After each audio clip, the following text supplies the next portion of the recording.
მოგესალმებით, ეს არის ქრონიკა 2 საათზე. ახალ ამბებს თამთა გაზაშვილი გაგაცნობთ. გამოშვებაში ნახავთ.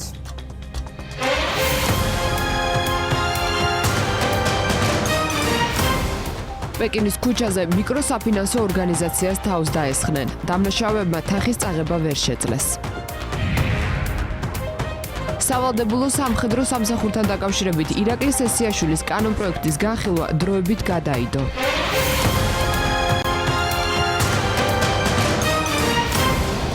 რამდენიმე წუთში დაიწყება პარლამენტის პლენარული სხდომა, სადაც უზენაესი სასამართლოს მოსამართლეთა შერჩევის შესახებ კანონპროექტებს განიხილავენ.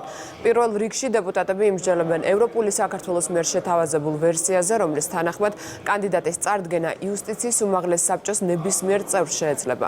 ამის შემდეგ განიხილება ქართული ოცნების კანონპროექტი, დოკუმენტის თანახმად საბჭოს მიერ წარდგენულ მოსამართლეობის კანდიდატებს დეპუტატები ინდივიდუალურად მოусმენენ და განიხილავენ.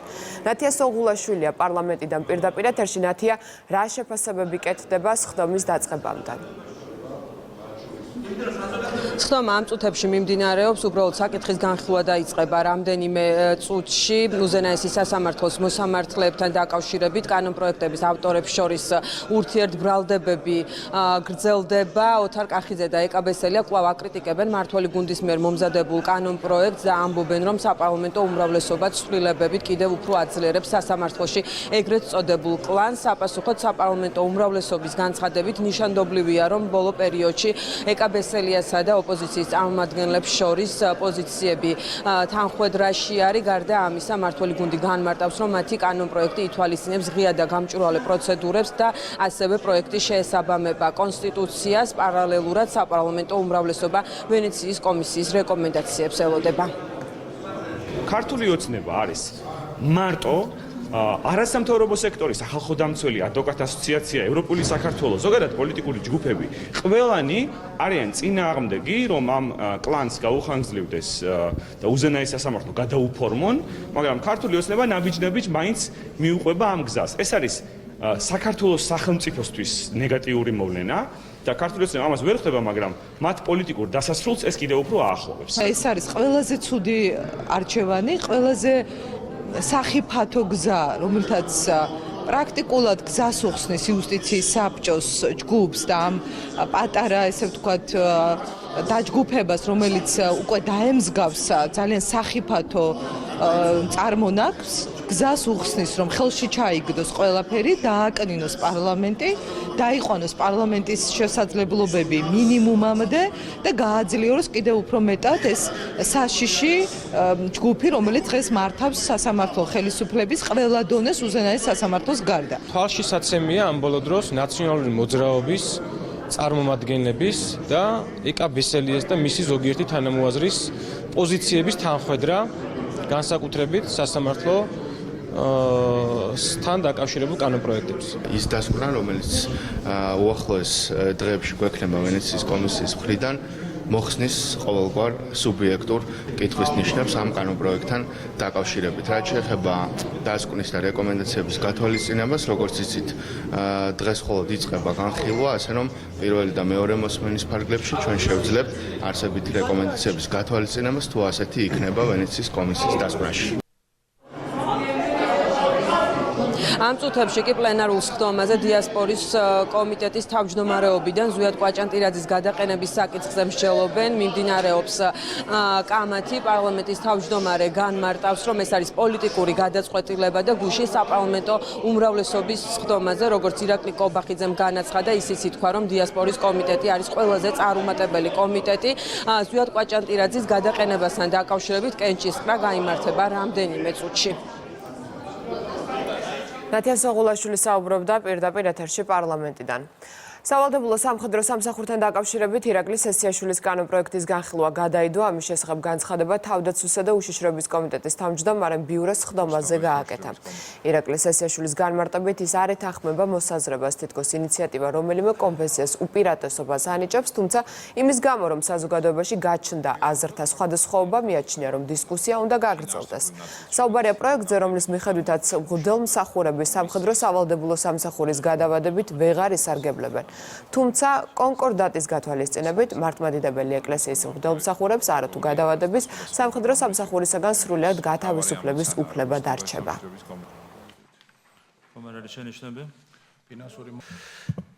ჩემი პროექტის მიხედვით არანაირი მინიშნება ან მითითება არ არის რომელიმე კონფესიისთვის უპირატესობის მინიჭების თაობაზე. ზოგიერთი რელიგიური ორგანიზაციები არაკეთილსინდისიერად იყენებს ამ მოცემულობას. რამდენადაც საზოგადოებაში გაჩნდა გარკვეული მოსაზრება, რომ შეიძლება ამას კონდეს დისკრიმინაციული ხასიათი, მე ვთავაზობ ჩემს კოლეგებს ყველა პოლიტიკურ ძალას, რომ ამ თემასთან დაკავშირებით გავაგრძელოთ კონსულტაციები. თუ ასე გაგრძელდა, ძალიან სერიოზული პრობლემა შეექმნება მთლიან თავდაცვის უსაფრთხოების სექტორს. ეს საქმიანობა, რომელიც ზოგიერთმა ეგრეთ წოდებულმა რელიგიურ ორგანიზაციამ წამოიწყო საქართველოში, ეს არის სახელმწიფოს წინააღმდეგ მიმართული და მისი თავდაცვის უნარიანობის წინააღმდეგ მიმართული საკითხი. ეს არის სახელმწიფო უსაფრთხოების საკითხი პირველ რიგში და მე ძალიან დიდი თხოვნა მაქვს, რომ ძალიან უგადავდებთ ამ საკითხს და როგორმე ამას წერტილი დაუსვათ. მე არ ამგონია დედამიწაზე არსებობდეს სახელმწიფო,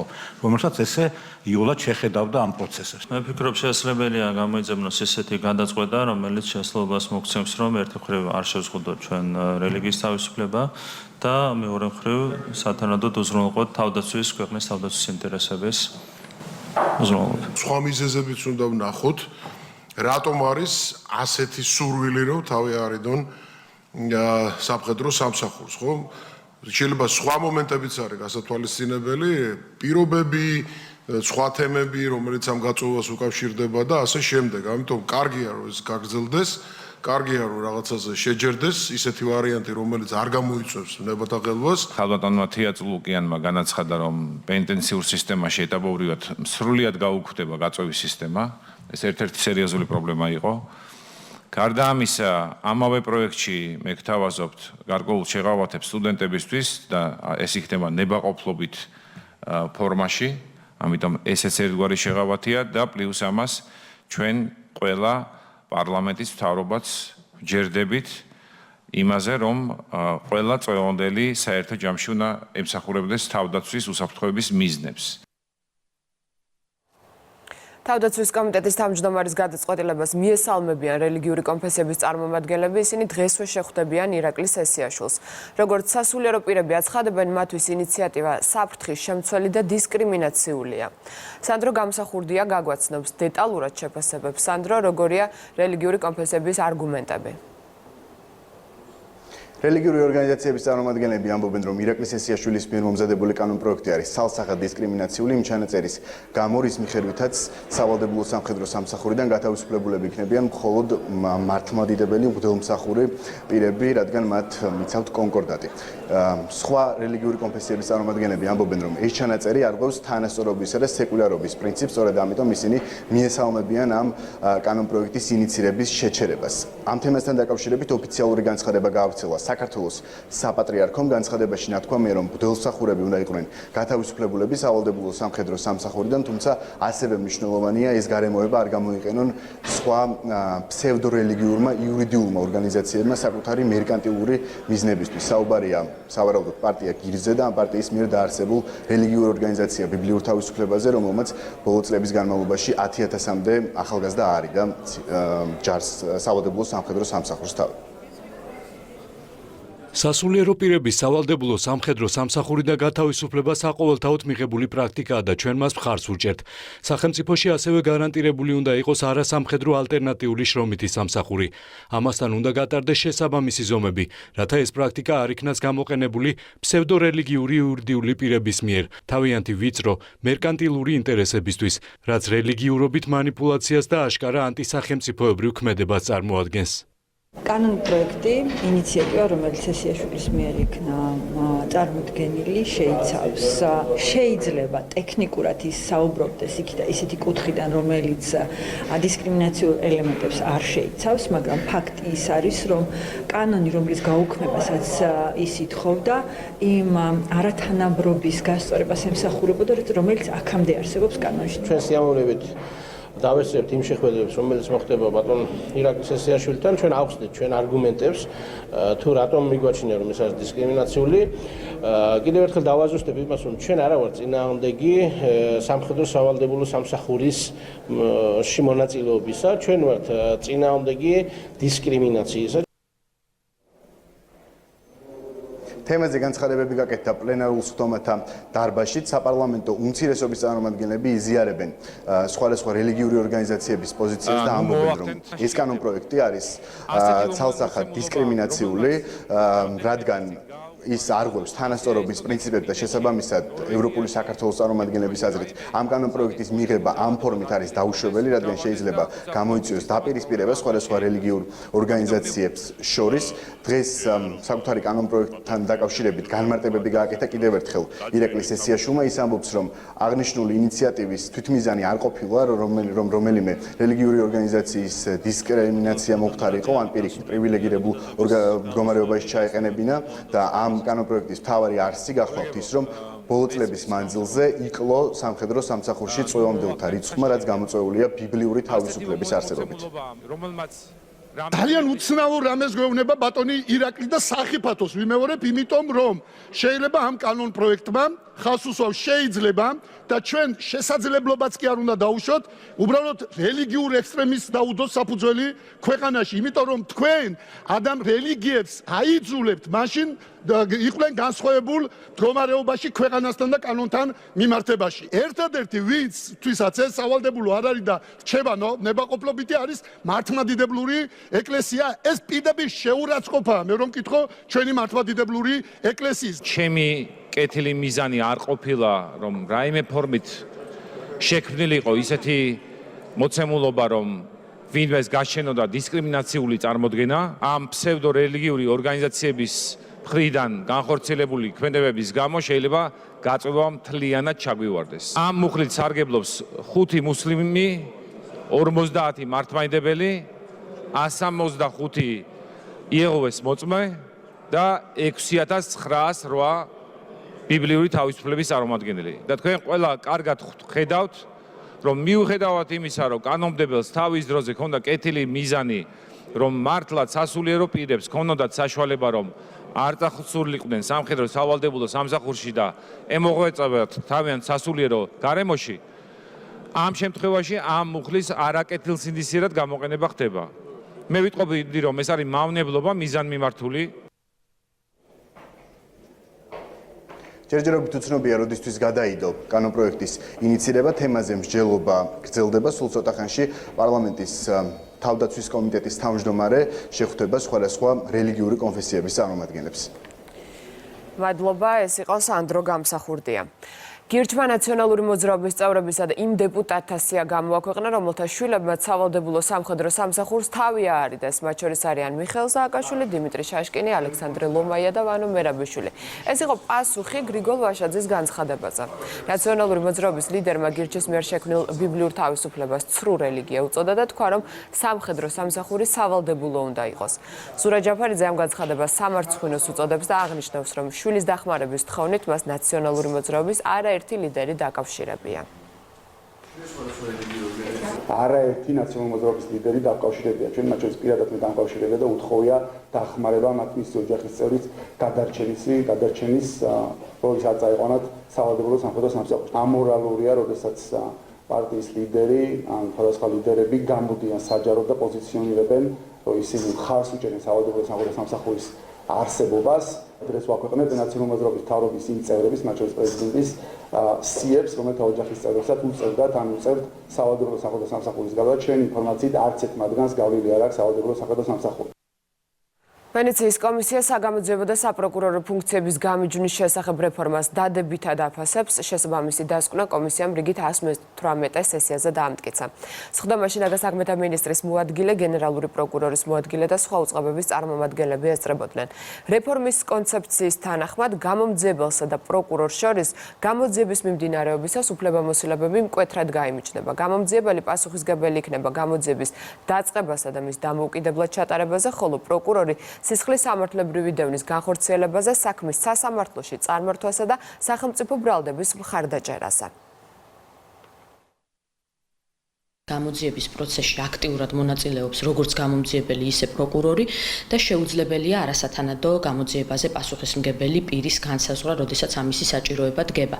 რეფორმის შემდეგ უფლებამოსილებები მკაფიოდ გაიმიჯნება, გამოძიებაზე სრულად იქნება პასუხისმგებელი გამომძიებელი და პროკურორს ექნება წმინდა საზედამხედველო ფუნქცია, აგრეთვე სისხლისამართლებრივი დევნის დაწყება არ დაწყების და სხვა ის ფუნქციები, რაც მას დღევანდელი კანონმდებლობით აქვს. აღნიშნული რეფორმა პოზიტიურად შეაფასა ვენეციის კომისიამ, რაც ბუნებრივია მისასალმებელია და შინაგან საქმეთა სამინისტროს კომისიამ მისცა რეკომენდაცია, რომ უფლებამოსილებების გადანაწილებისას დაიცვას ბალანსი, რაც გამოძიების ეფექტიანობის მიღწევისთვის არის აუცილებელი. ლომბარდის დაყაჩაღებას სცადეს პეკინზე, თავს დაესხნენ მიკროსაფინანსო ორგანიზაციას გიროკრედიტი. დამნაშავეებმა შემთხვევის ადგილზე გაისროლეს კიდეც. ლევან კვატაშიძეა დეტალებით ქრონიკის ეთერში. ლევან, რა მოხდა, დაშავდა თუ არა ვინმე და ხომ არ დაუკავებიათ თავდამსხმელები?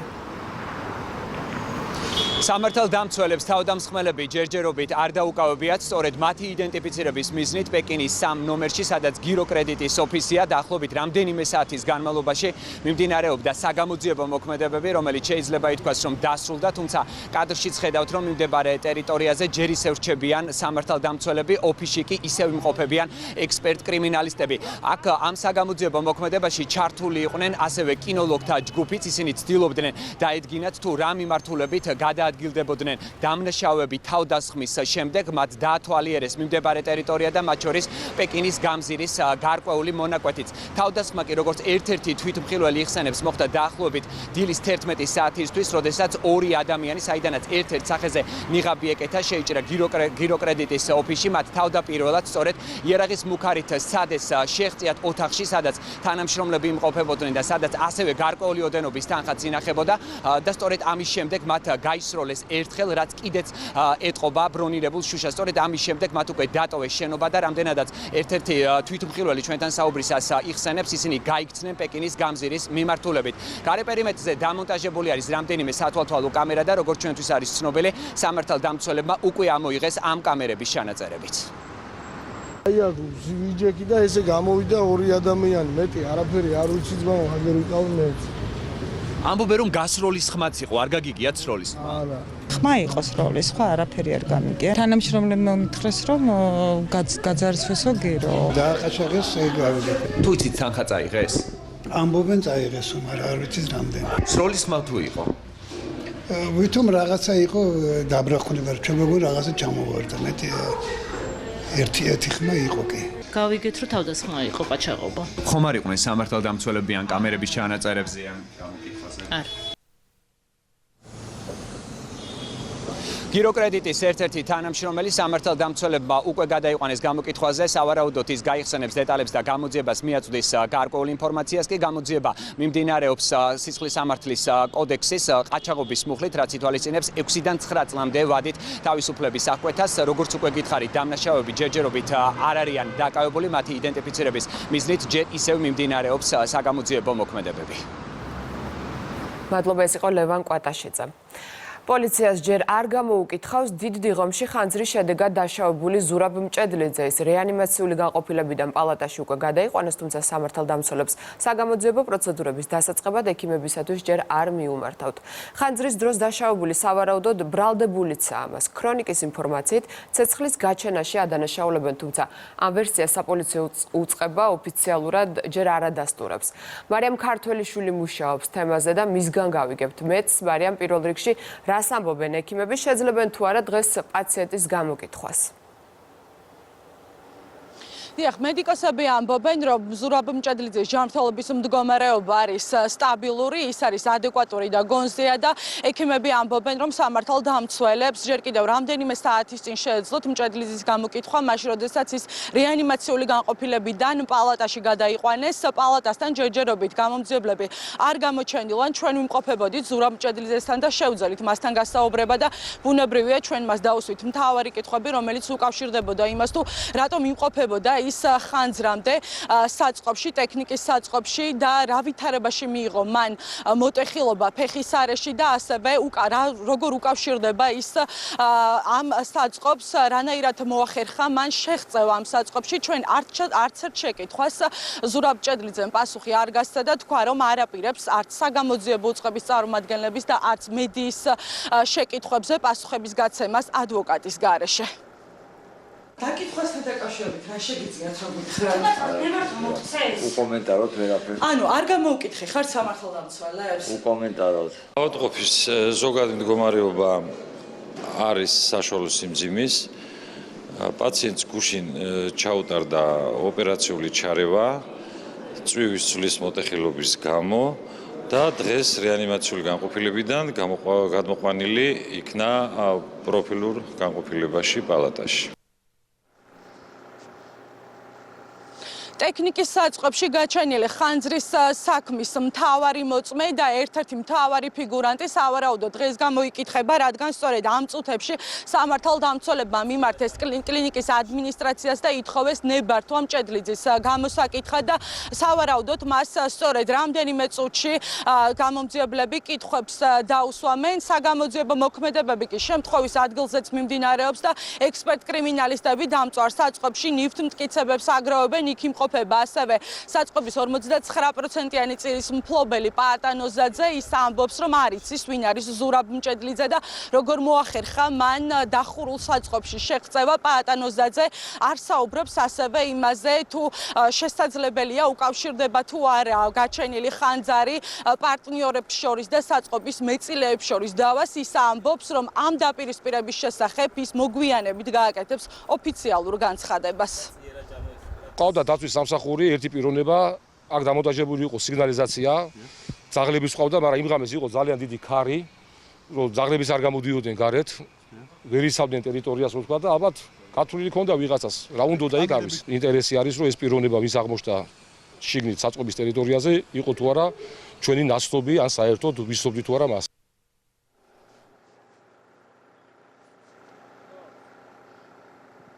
საწყობში გაჩენილი ხანძრის გამოძიების ფარგლებში, როგორც უკვე გითხარით, ამ საქმის მთავარი მოწმე და სავარაუდო ბრალდებული ამ წუთებში იკითხება კლინიკაში. ყოველ შემთხვევაში საგამოძიებო უწყებამ უკვე მიმართა კლინიკის ადმინისტრაციას ოფიციალურად. რაც შეეხება სხვა საგამოძიებო მოქმედებებს, დღის მეორე ნახევარში ასევე დაგეგმილია საწყობის მეწილეების გამოკითხვა და სხვა კომპანიის მფლობელების გამოკითხვა, რომლებიც უკავშირდებიან დამწვარ საწყობს. მე გეტყვით, რომ გამოძიება ამ საქმეზე მიმდინარეობს 187 მუხლის მეორე ნაწილით, რაც გულისხმობს ცეცხლის წაკიდებით ნივთის დაზიანებას ან განადგურებას. მადლობა მარიამ ქართველიშვილის საუბრობდა პირდაპირ ეთერში.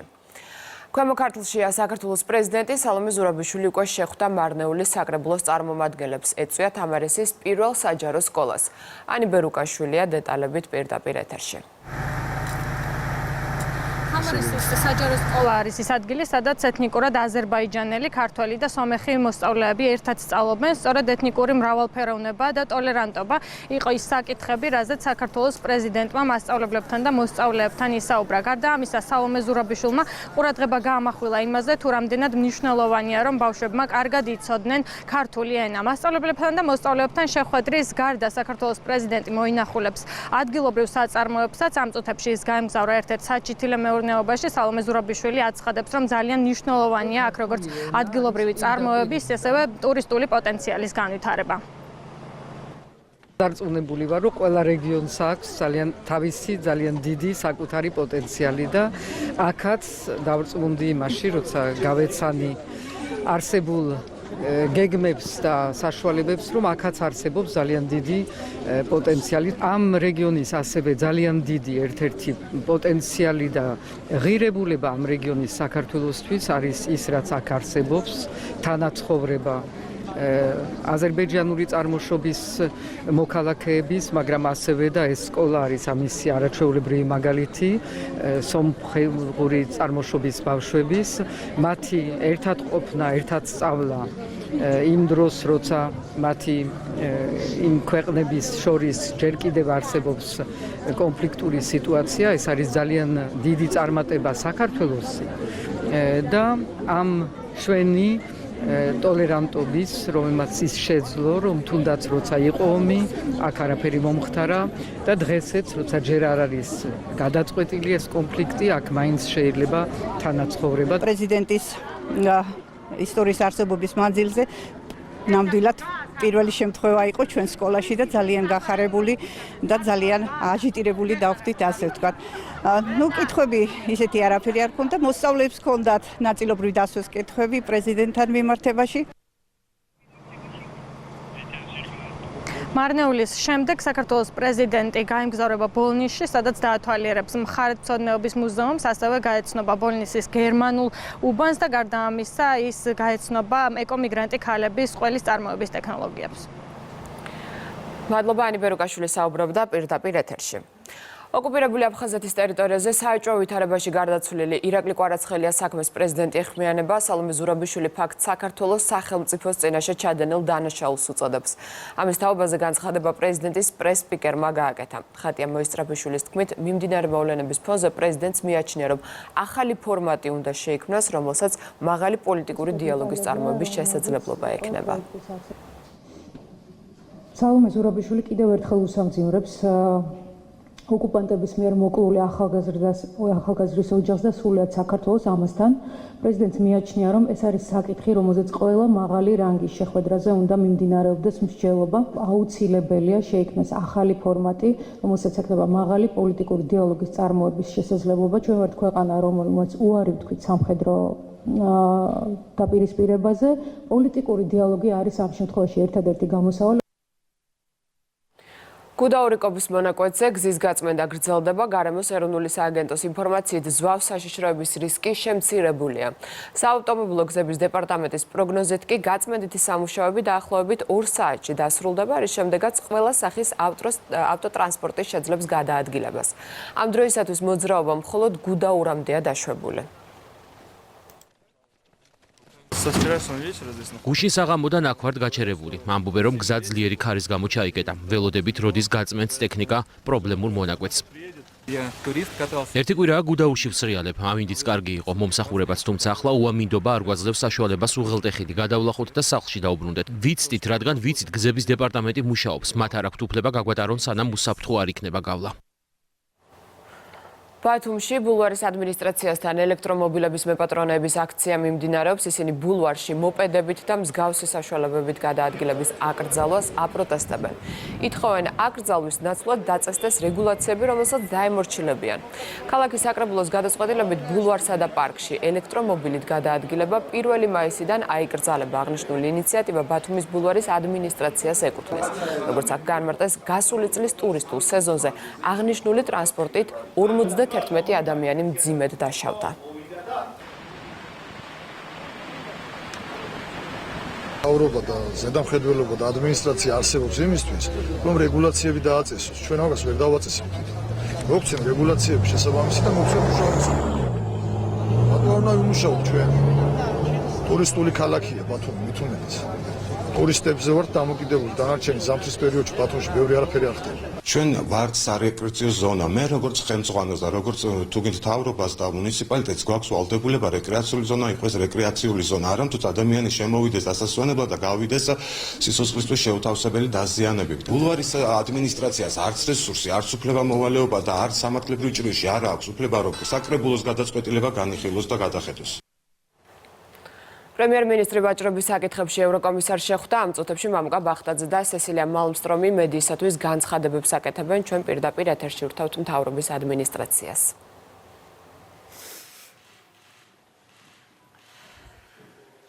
მივესალმები ქალბატონ სესილია მალმსტრომის ჩამობრძანება საქართველოში და დიდი მადლობა მსურს მას გადაუხადო ამ ვიზიტისთვის ევროკომისართან და მის გუნდთან ჩვენ გვაქვს ძალიან მჭიდრო თანამშრომლობა, რომელიც ძალიან მნიშვნელოვანია იმისთვის, რომ ჩვენ კიდევ უფრო გავაღრმავოთ საქართველოსა და ევროკავშირს შორის ურთიერთობები, კერძოდ კი რა თქმა უნდა მე ვგულისხმობ სავაჭრო ურთიერთობების გაფართოვებას. მინდა აღვნიშნო, რომ საქართველოსა და ევროკავშირს შორის ურთიერთობები ასეთ მაღალ ნიშნულზე არასდროს ყოფილა და ბუნებრივია ამ ურთიერთობების დინამიკაში განსაკუთრებული როლი ჰქონდა, მე ვიტყოდი ისტორიულ შეხვედრას გასული წლის 21 ნოემბერს, როდესაც ევროკავშირმა მხოლოდ საქართველოსთვის შექმნა ეს ფორმატი, როდესაც ჩვენ გქონდა შესაძლებლობა ჩვენს მეგობრებთან, ჩვენს პარტნიორებთან ბრიუსელში ევროკომისრებთან ერთად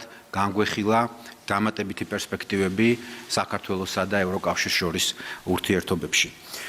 ჩვენ უკვე რამდენიმე წელია რომ სარგებლობთ ევროკავშირთან თავისუფალი ვაჭრობის შეთანხმებით და უკვე ჩვენ გვაქვს ძალიან კონკრეტული და კარგი შედეგები. მე პირველ რიგში მინდა თქვენი ყურადღება გავამახვილო იმ დინამიკაზე, რომელიც გვაქვს ჩვენ ბოლო წლების განმავლობაში.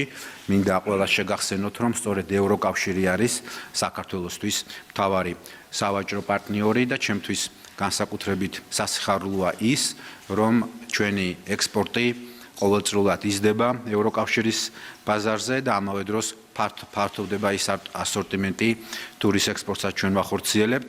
ამავე დროს სასიხარულო გახლავთ ის, რომ უკვე 800-მდე ქართული კომპანია არის წარმოდგენილი ევროპის ბაზარზე და ისინი ყიდიან ქართულ პროდუქციას წარწერით Made in Georgia, რაც არის განსაკუთრებით საამაყო და მე მინდა თითოეულ ამ კომპანიას გადაუხადო განსაკუთრებული მადლობა. ჩვენს მეწარმეებს ამავე დროს ესდებათ мотивация, რომ აწარმოონ უფრო მაღალი ღირებულების და ეკოლოგიურად სუფთა პროდუქცია.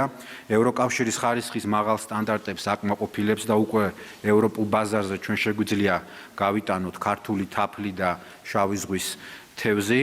ჩვენ ამასთან ერთად, ჩვენს ევროპელ პარტნიორებთან ერთად მუშაობთ პროდუქციის ახალ სიაზე, იმ პერსპექტიულ პროდუქციებზე, რომელიც მომავალ წლებში უნდა გავიტანოთ ჩვენ ევროპის ბაზარზე. ამასთან ერთად ევროკომისიის დახმარებით ჩვენ შევიმუშავეთ საქართველოს ექსპორტის განვითარების სტრატეგია, რომელიც მოიცავს კონკრეტული პროდუქტების ევროკავშირის ბაზარზე განთავსების სამოქმედო გეგმას. და მე ვფიქრობ, რომ ეს არის სწორი მიდგომა, რომ ჩვენ გქონდეს არა მხოლოდ ზოგადი სტრატეგია ჩვენი ექსპორტის განვითარების, არამედ ამავე დროს სამოქმედო გეგმა თითოეული პროდუქტის მიხედვით. მინდა ქართული ხალხის სახელით მადლობა გადაუხადო ევროკავშირს იმ დახმარებისთვის, რომელსაც ჩვენი ქვეყანა იღებს ღრმა და ყოვლისმომცველი თავისუფალი ვაჭრობის სივრცის შეთანხმების განხორციელების პროცესში, ასევე იმ ხელშეწყობისთვის, რომელსაც იჩენს ევროკავშირი ჩვენი მცირე და საშუალო ბიზნესის მიმართ, რაც პირდაპირ აისახება ჩვენი მოსახლეობის დასაქმებაზე და ჩართვაზე ჩვენს ეროვნულ ეკონომიკაში. ამ მიმართულებით მე განსაკუთრებით მსურს გამოვყო საფინანსო შეთანხმება უნარების განვითარების ხარდაჭერაზე, რომელიც ფარგლებში საქართველოს მიიღებს ევროკავშირის მხრიდან თითქმის 50 მილიონ ევრომდე დახმარებას. ჩვენი მოქალაქეების დასაქმება ჩვენი მთავრობის მთავარი საზრუნავია და პროფესიული განათლება არის ყველაზე მოკლე გზა იმისთვის, რომ ჩვენ ეს გამოწვევა დავძლიოთ. შესაბამისად, ეს პროექტი არის პირდაპირ კავშირში იმ ეროვნული მნიშვნელობის რეფორმასთან, რომელიც ჩვენ დავაანონსეთ განათლების სექტორში და სადაც ისიც, რომ პროფესიულ განათლებას აქვს განსაკუთრებული ადგილი. ჩვენ ყველა რესურს მიმართავთ იმისკენ, რომ განათლება გახდეს სწორედ ჩვენი ეკონომიკის დომინანტი სექტორი. ასევე მინდა გამოვყო მეორე საფინანსო შეთანხმება ეკონომიკური განვითარებისა და ბიზნესის მხარდაჭერის შესახებ საქართველოში, რომლის ფარგლებში საქართველოსთვის გათვალისწინებულია 48 მილიონ ევრომდე მხარდაჭერა. აღნიშნული პროგრამა მიზნად ისახავს საქართველოსა და მისი რეგიონების სოციალურ-ეკონომიკური განვითარების ხელშეწყობას. განსაკუთრებით გაკეთდება აქცენტი სამი მმართველობაზე. პირველი ეს გახლავთ კომერციული დავების უფრო სწრაფი გადაწყვეტის უზრუნველყოფა, მეორე გახლავთ საფინანსო ინფრასტრუქტურის მოდერნიზება და მესამე ბაზარზე ორიენტირებული და ინოვაციური ბიზნეს მოდელების ჩამოყალიბების პროცესებზე ხელშეწყობა. მსგავსი მიმართულებით ხარდაჭერა ჩვენ დაგვეხმარება ჩვენი ეკონომიკური სტრატეგიის ერთ-ერთი მთავარი მიზნის მიღწევაში, რომ სწორედ საქართველო გახდეს რეგიონის ეკონომიკური ცენტრი. ასევე მინდა გამოვყო ევროკავშირის პროგრამა DCFTA Facility, რომელიც მეწარმეებისთვის შეღავათიან ფინანსურ რესურსებზე ხელმისაწვდომობას გულისხმობს. ჩვენ დღევანდელი შეხვედრების დროს საშუალება გვქონდა და ევროკომისარს გავაცანით მთავრობის ინიციატივები საქართველოში ბიზნეს გარემოს გაუმჯობესების, ეკონომიკური მოდერნიზაციის, ადამიანური კაპიტალის განვითარებისა და პროფესიული განათლების რეფორმის მიმართულებით, ასევე რა თქმა უნდა, მცირე და საშუალო საწარმოთა ხარდაჭერის თვალსაზრისით ჩვენ ვქმნით ინკლუზიურ და მდგრად ეკონომიკას, რომელიც სამართლიან და მოსახლეობის ინტერესებზე, მორგებულ თამაშის წესებზე იქნება აგებული და ჩვენ ამაში გვაქვს ევროკავშირის სრული მხარდაჭერა. ჩვენ მზად ვართ და გსურს და 100%-ით გახლავთ ეს ჩვენი мотивация, რომ მოვახდინოთ უფრო მეტი ინტეგრაცია ევროპულ ოჯახში. სწორედ ეს გახლავთ ჩვენი ერის ცივილიზაციური არჩევანი და რა თქმა უნდა 5 მარტს, როდესაც ჩვენ ბრიუსელში წარვადგინეთ ჩვენს მიერ მომზადებული საგზაო რუკა, ვფიქრობ, რომ არის ძალიან მნიშვნელოვანი ნაბიჯი იმისთვის, რომ კიდევ უფრო დაუახლოვოთ საქართველოს ევროკავშირის სტრუქტურებს და ბუნებრივია ვაჭრობის სფეროს ამ მიმართულებაში აქვს განსაზღვრული როლი და მე კიდევ ერთხელ მსურს ჩვენს ევროპელ მეგობრებს ამ ხარდაჭერისთვის მადლობა გადაუხადო. შარშან საფუძველი ჩაეყარა ევროკავშირსა და ასოცირებულ პარტნიორებს შორის საქართველოს, მოლდოვასა და უკრაინას შორის ვაჭრობის საკითხებში არაფორმალურ მინისტერიალს და ქალბატონი მასტრომი იყო ამ იდეის ავტორი. მინდა კიდევ ერთხელ მხარი დაუჭირო ამ ფორმატს და მადლობა გადაუხადო ქალბატონ ევროკომისარს პირადად ამ დიდებული ინიციატივისთვის. მოგეხსენებათ, რომ 11-12 ივლისს ბათუმში ჩვენ გვეგმავთ მასშტაბურ საერთაშორისო კონფერენციას, რომელიც მიეძღვნება აღმოსავლეთ პარტნიორობისადმი 10 წლისთავის აღნიშვნას და ბუნებრივი ამ ღონისძიების ფარგლებში ჩვენ გავმართავთ მასშტაბურ საინვესტიციო ფორუმს, სადაც ბიზნეს წრეების წარმომადგენლები იქნებიან წარმოდგენილი და კიდევ ერთხელ მოგვეცემა ჩვენ საშუალება, რომ განვიხილოთ რა გვაქვს ჩვენ დამატებით გასაკეთებელი ერთობლივად, რომ საქართველოსა და ევროკავშირს შორის ვაჭრობა კიდევ უფრო წავახალისოთ და ავიყვანოთ ახალ დონეზე. და ბოლოს კიდევ ერთხელ მსურს მადლობა გადაუხადო ქალბატონ კომისარს საქართველოში ჩამბრძანებისთვის და იმ ძალიან დიდი წვლილისთვის, რომელიც მას აქვს პერსონალურად საქართველოს ევროკავშირში ინტეგრაციის გზაზე გაწეული. დარწმუნებული ვარ, რომ საქართველოსა და ევროკავშირს შორის სავაჭრო ურთიერთობები კიდევ უფრო გაღრმავდება და ღრმა და ყოვლის მომცველი სავაჭრო შეთანხმება მნიშვნელოვან როლს შეასრულებს საქართველოს შემდგომი ინტეგრაციის თვალსაზრისით ევროპულ ოჯახში. დიდი მადლობა და სიტყვა მინდა გადავცე ქალბატონ ევროკომისარს. მადლობა. დიდი მადლობა ბატონო პრემიერ-მინისტრო, მოგესალმებით ქალბატონებო და ბატონებო, ჩემთვის დიდი პატივია რომ კვლავ ვიმყოფები თბილისში. ეხლა მინდა ჩვენ ურთიერთობებზე ღრმა და ინტენსიურ ურთიერთობებზე ვისაუბრო. ჩვენ წელს ქონდა შეხვედრები ბრიუსელში, ბატონი ქობულია ბრიუსელში რამოდენიმეჯერ იყო ჩამოსული ასოცირების შეთანხმების ფარგლებში, 2 კვირის წინაც იყო ჩამოსული. ჩვენი ურთიერთობები ძალიან გახშირდა, ძალიან მჭიდროა, როგორც პრემიერმა ბრძანა, ყველაზე მსხვილი საექსპორტო ბაზარია საქართველოსთვის ევროკავშირი. უშველებელი წარმატება ეს ჩვენს ურთიერთობაში. თუმცა კიდევ უფრო მეტის გაკეთება შეგვიძლია და ამიტომ ვარ საქართველოში.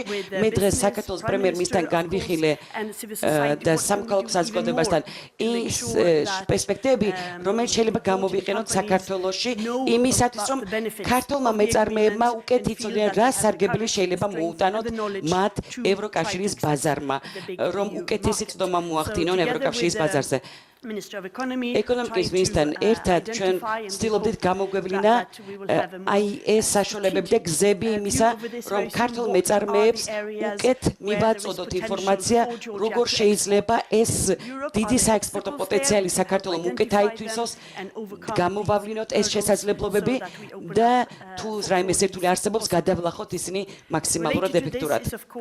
ამასთან კავშირში მნიშვნელოვანი საქმე არის განსახორციელებელი საინვესტიციო კლიმატის გასაუმჯობესებლად და ვულოცავ ამას ეს ყველაფერი განზრახვები, რეფორმები უნდა გადაიზარდოს პირდაპირ უცხოურ ინვესტიციებში საქართველოს ტერიტორიაზე. ევროკავშირიდან უკვე მომდინარეობს ინვესტიციები, მაგრამ კიდევ უფრო მეტად გვინდა გაიზარდოს მისი მასშტაბები მომდევნო წლების განმავლობაში.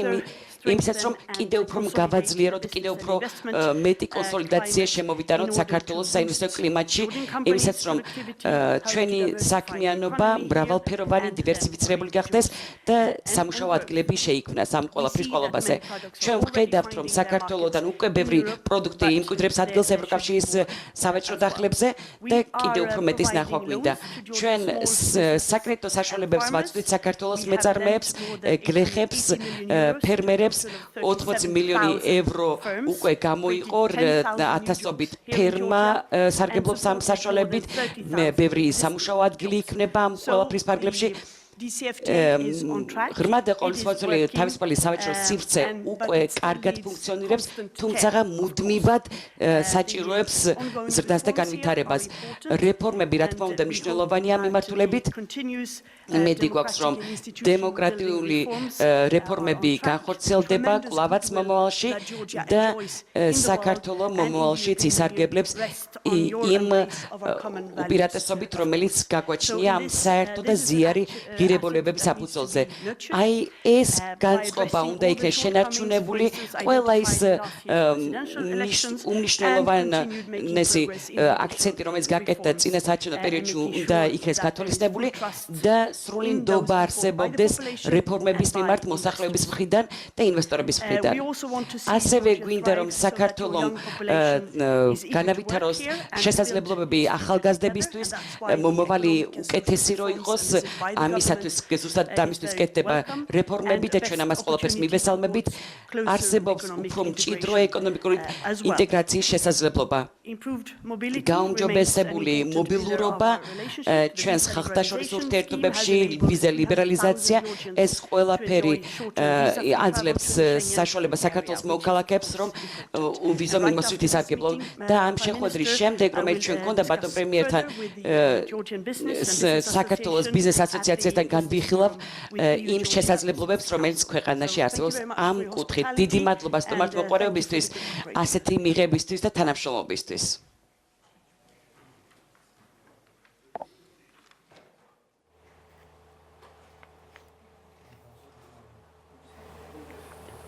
ეს იყო პირდაპირ ჩართვა მთავრობის ადმინისტრაციიდან, სადაც პრემიერ-მინისტრი ვაჭრობის საკითხებში ევროკომისარს შეხვდა, მათ განცხადებები გააკეთეს მედიისათვის.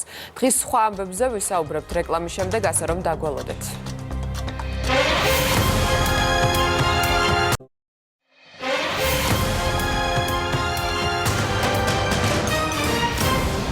რეკლამის შემდეგ ქრონიკა კვლავ პირდაპირ ეთერშია. პირველ კლასელთა მშობლებს შესაძლოა სკოლაში აცრების დამადასტურებელი დოკუმენტაციის წარდგენა მოუწოდათ. დანიშნავია, რომ 2019-2020 სასწავლო წლისათვის არის სიახლეები, რეგისტრაცია სულ 4 ეტაპისაგან შედგება. პირველ ეტაპზე სკოლებში სპეციალური საგანმანათლებლო საჭიროების მქონე ბავშვები დარეგისტრირდებიან, მეორე ეტაპზე კი ის ბავშვები, რომელთა და-ძმაც სწავლობს ამ სკოლაში, რომელთა მშობელიც სკოლის თანამშრომელია, ან რომელთა ოჯახიდანაც ერთდროულად 2 ან მეტი ბავშვი შედის პირველ კლასში. რეგისტრაციის მესამე ეტაპი საყოველთაო რეგისტრაცია, რომელიც 21 მაისიდან დაიწყება და 12 ივნისის ჩათვლით გაგრძელდება. რეგისტრაციის ბოლო მეოთხე ეტაპი იმ მოსწავლეების რეგისტრაცია არის, რომლებიც ვერ დარეგისტრირდნენ წინა 3 ეტაპის დროს. პირველ კლასელთა რეგისტრაცია მხოლოდ სპეციალური საგანმანათლებლო საჭიროებების მქონე ბავშვებისთვის 25 მარტს დაიწყება და 5 აპრილს დასრულდება. საგანმანათლებლო საჭიროების დადასტურების შემთხვევაში სკოლა მოსწავლის ჩარიცხვას ბრძანებით მოახდენს. საყოველთაო რეგისტრაცია დაიწყება 21 მაისიდან და გასტანს 12 ივნისის ჩათვლით. დოკუმენტაციის წარდგენა 13 ივნისიდან იქნება შესაძლებელი 21 ივნისის ჩათვლით და რეგისტრაცია განხორციელდება როგორც აქამდე ხდებოდა ელექტრონულად. განათლებულ სერჟანტთა კორპუსის განვითარება ამ თემაზე სერჟანტთა მესამე მრავალ ეროვნული სამუშაო შეხვედრა გაიმართა, მიწვეულ სტუმრებს სიტყვით თავდაცვის მინისტრმა მიმართა. სამუშაო შეხვედრის მიზანი პარტნიორი ქვეყნებისათვის სერჟანტთა განვითარების ჩარჩო დოკუმენტის გაცნობა და მათი ორმხრივ ფორმატში განხორციელებაა. ღონისძიებას 15 ქვეყნის 50-მდე წარმომადგენელი ესწრება, მათ შორის ნატოს წევრი და პარტნიორი ქვეყნების მთავარი სერჟანტები.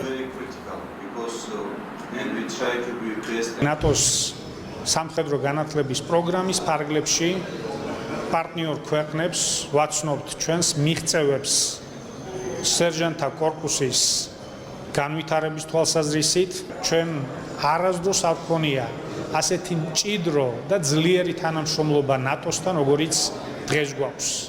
და ეს გვაძლევს საფუძველს, რომ მომავალში უფრო დაუახლოვდეთ ნატოს. სამუშაო შეხვედრის მთავარი მიზანია მეორე სამუშაო შეხვედრის შემდეგ მიღებული გადაწყვეტილებების იმპლემენტაციის გეგმის შესრულების გაანალიზება და შესაბამისად მიღებული იქნება გადაწყვეტილება გაგრძელდეს თუ არა ის ღონისძიებები, რომელიც დაგეგმილი არის სერჟანტთა პროფესიული განათლების კუთხით. წელს მესამე სამუშაო შეხვედრა გვაქვს. მოხარულები ვართ, რომ ყოველწლიურად ქვეყნების რაოდენობა და მონაწილეთა რიცხვი იზრდება. თითოეული ქვეყნის თავდაცვის ძალებისთვის სერჟანტთა კორპუსის განვითარების მნიშვნელობაზე მეტყველებს ისიც, რომ წლევანდელი სამუშაო შეხვედრა საქართველოს თავდაცვის მინისტრმა და თავდაცვის ძალების მეთაურმა გახსნეს. ილიას სახელმწიფო უნივერსიტეტში ეთნიკური უმცირესობების წარმომადგენლები, რომლებიც ქართულ ენაში მომზადების კურსს გადიან, სტაჟირების პროგრამაშიც ჩაერთვებიან. ისინი სხვადასხვა საჯარო სამსახურში გავივლიან სტაჟირებას და წარმატებით დასრულების შემთხვევაში დაასაქმდებიან კიდეც წელს პროგრამის განხორციელებისათვის 500 ადგილია გამოყოფილი.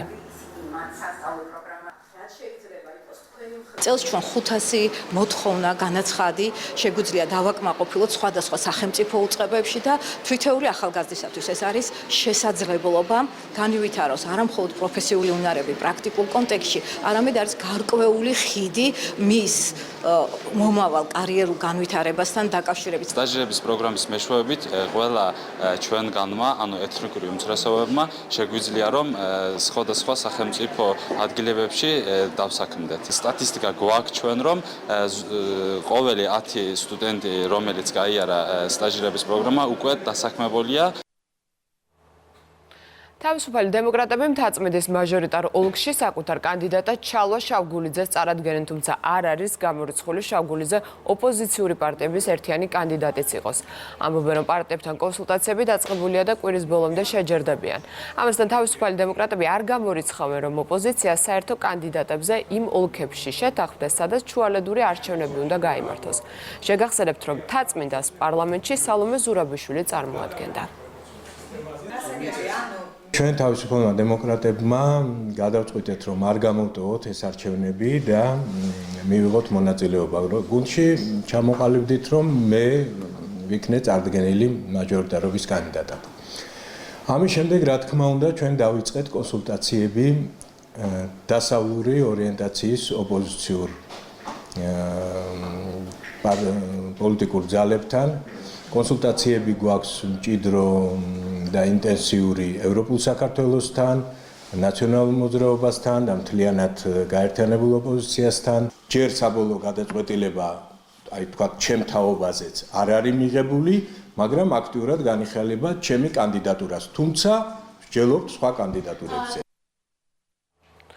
სულ ცოტა ხნის წინ აფეთქება მოხდა თემქაზე. სავარაუდოდ მიზეზი არის ბუნებრივი აირის დაგროვება. აფეთქება მესამე მიკრორაიონის მეხუთე კვარტალში საცხოვრებელი კორპუსის მე-9 სართულზე მოხდა. დაშავებულია ერთი მამაკაცი, რომელიც უკვე საავადმყოფოში გადაიყვანეს. ადგილზე მუშაობს საგანგებო სიტუაციების მართვის სამსახურის 3 ბრიგადა. ასევე არიან აქ სამართალდამცველებიც. ჩვენ რა თქმა უნდა ინფორმაციას ადგილიდან მოგაწვდით. მასალა იქნება თუ არა. სულ ცოტა ხნის წინ მოხდა, მე აქვე გეტყვით თემქაზე აფეთქება. გამოშვებას ჩვენ უცხოეთის სიახლეებით განვაგრძობთ. ნორვეგიაში დანით შეიარაღებული ადამიანი სკოლაში შეიჭრა და 4 ადამიანი დაჭრა. დაშავებულთა შორის ერთი მასწავლებელი და სკოლის 3 თანამშრომელია. ისინი საავადმყოფოში გადაიყვანეს. პოლიციამ თავდამსხმელი უკვე დააკავა. დანაშაულის მოტივი ჯერჯერობით უცნობია.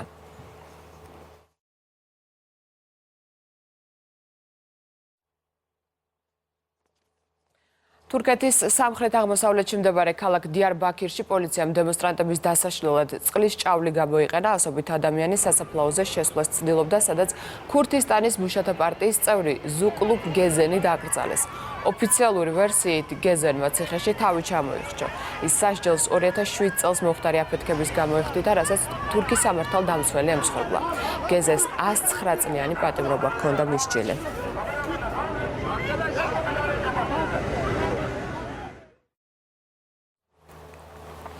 მოზამბიკში სტიქის შედეგად დაღუპულთა რიცხვი იზრდება. ამის შესახებ ქვეყნის პრეზიდენტმა განაცხადა, მისივე თქმით, ციკლონის შედეგად გამოწვეული წყალდიდობის გამო ათობით სოფელია დატბორილი.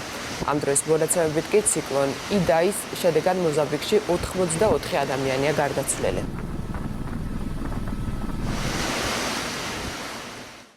უკრაინის საგარეო საქმეთა სამინისტრომ ანექსირებულ ყირიმში ვლადიმერ პუტინის ვიზიტის გამო რუსეთის საგარეო უწყებას საპროტესტო ნოტა გაუგზავნა. რუსეთის შემადგენლობაში შესვლის მეხუთე წლისთავთან დაკავშირებით კრემლის ლიდერი ნახევარ კუნძულს გუშინ ესტუმრა და საზეიმო ღონისძიებებს დაესწრო. უკრაინის საგარეო უწყებაში განმარტეს, რომ რუსი მაღალჩინოსნების ვიზიტს ყირიმში უკრაინის სუვერენიტეტისა და ტერიტორიული მთლიანობის უხეშ დარღვევად მიიჩნევენ.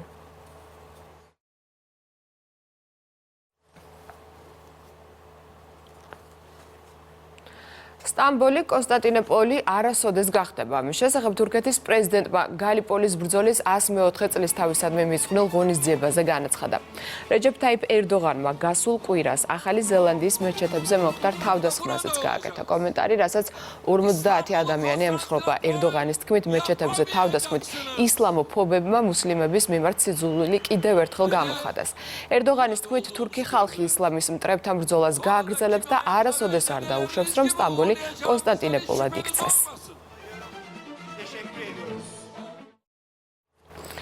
დონალდ ტრამპი თავის წლიურ ხელფასს სხვადასხვა უწყებას გადაურიცხავს. ამის შესახებ მან ტვიტერის გვერდზე დაწერა. თეთრი სახლის ლიდერის თქმით, მან $100,000 შიდა უსაფრთხოების დეპარტამენტს უკვე გადაუგზავნა. მართალია პრესას არ უყვარს ამ თემაზე წერა და ეს არც მე მჭირდება, მაგრამ წლის განმავლობაში ჩემს ხელფასს $400,000 სხვადასხვა უწყებას გადაურიცხავ წერს დონალდ ტრამპი.